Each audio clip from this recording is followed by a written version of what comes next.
আমি বলছি সে বেনামাজি, আর এটা অত্যন্ত খারাপ গুণ। সে আল্লাহর সামনে মাথা নত করবে না, এটা তার অহংকার। তুমি বলছো, তোমার আমি বলি, তোমার আমরা কেমনে বুঝে তেমন ছোট ভাই, এটা কিনলে অহংকার, এটা কিনলে খারাপ। তোমার আমি বলি, আমি একটা কোম্পানির মালিক, তুমি আমার কোম্পানির একবারে 5 কোটি টাকা দামের চাকর। কত কোটি টাকা দামের বেতন আছে না ভাই? এতে কি ছোটখাটো মানুষ? কিন্তু আমি হলাম মালিক।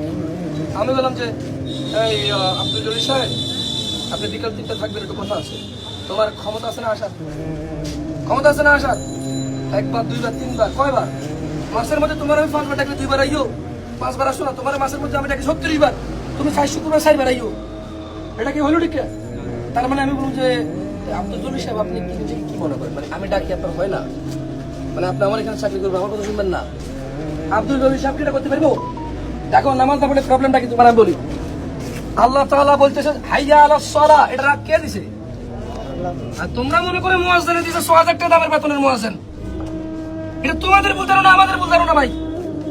যে আমরা মনে করতেছি যে হাইয়া আলাস সালাহ নামাজের দিকে ডাকে 6000 টাকা দামের লোক, কিন্তু 6000 টাকা দামের লোকের কথা নয়। এটা কার কথা? আসরের সময় ডাকতো কে কইছে? সূর্যকে ডুবে গেলে ডাকতো কে কইছে? সূর্যকে উঠবে না ডাকতো কে কইছে? সূর্যকে মাথায় ফুল উঠে ডাকতো কে কইছে? মুয়াজ্জিন নিজের শখে ডাকে না নিজের ক্ষমতা ডাকে? ওর বেতন তো এমনি 6000 7000, কেউ দাম দেয় না। কিন্তু আল্লাহ ওরে সম্মান দিবে কিয়ামত দিবসে, ওর গলা হবে মানুষের মাথার উপরে। তো মনে রাখবে, দরবারে আল্লাহ ডাকতেছে হাইয়া আলাস সালাহ, তোমরা নামাজের দিকে আসো, তুমি আইলা না। মানে আল্লাহ তোমাকে ডাকছে, তুমি আসো নাই, তো এটা কি অহংকার নাকি? অহংকার না? বুঝছো? তার মানে তোমাদেরকে বলে রাখি ছোট ভাইরা, তোমরা জীবনে যা করছো, আমি বলি না যে খারাপ খারাপ না, তবে মনে রাখিও ঈমান আনি শিরক মুক্ত নামাজটা যদি ধরো, ভালো হয়ে যেতে পারবা।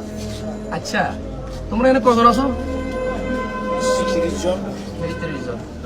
তোমার একটা মজার কথা কই না, আমি আমার যে আল্লাহ সাক্ষী অহংকার করি না, উদাহরণ দিয়ে আমার মতো জামশেদ মজুমদারের গোনার টাইম নেই কারো।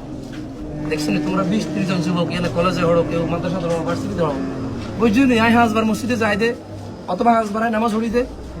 আর মতো যে মোল্লারা হাজবার মসজিদে যায়, হাজবার নামাজ হড়ে, ঘরে হোক মসজিদে হোক, হাতে যাতে নামাজ হড়ে, হাতে তোমরা আইও।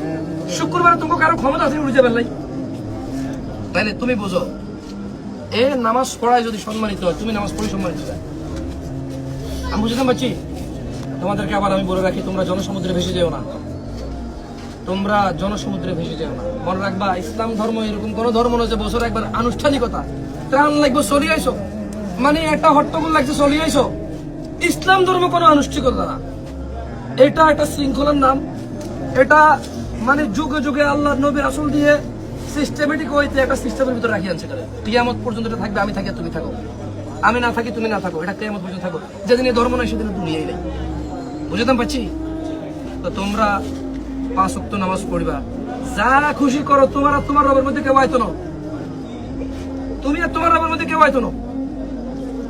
তবে মনে রাখবা, নামাজ পড়ি, অশ্লীলতা থেকে দূরে থাকবা, নেশা জাতীয় দ্রব্য থেকে দূরে থাকবা, খারাপ মিথ্যা কথা থেকে দূরে থাকবা, দুর্নীতি, চোর ডাকাতি থেকে দূরে থাকবা, ধোঁকাবাজি থেকে দূরে থাকবা, জানা ব্যভিচার থেকে দূরে থাকবা, চেষ্টা দূরে থাকা। বাকি যদি ভুল হয়ে যায় কারো কাছে শেয়ার করার দরকার নাই, যতক্ষণ পর্যন্ত বান্দার হক ন, রাত্রে বেলা আল্লাহর কাছে মাফ চাইবে, আল্লাহ ক্ষমাকারী, আর ওই অপরাধের দিকে যাইবা না। মনে রাখবা, তোমার অপরাধ যদি জমিন থেকে আকাশ পর্যন্ত হয়, যদি তুমি আল্লাহর কাছে ক্ষমা চাও আর শিরক না করো, আল্লাহ জমিন থেকে আকাশ পর্যন্ত তোমার জন্য ক্ষমা নিয়ে আসবে।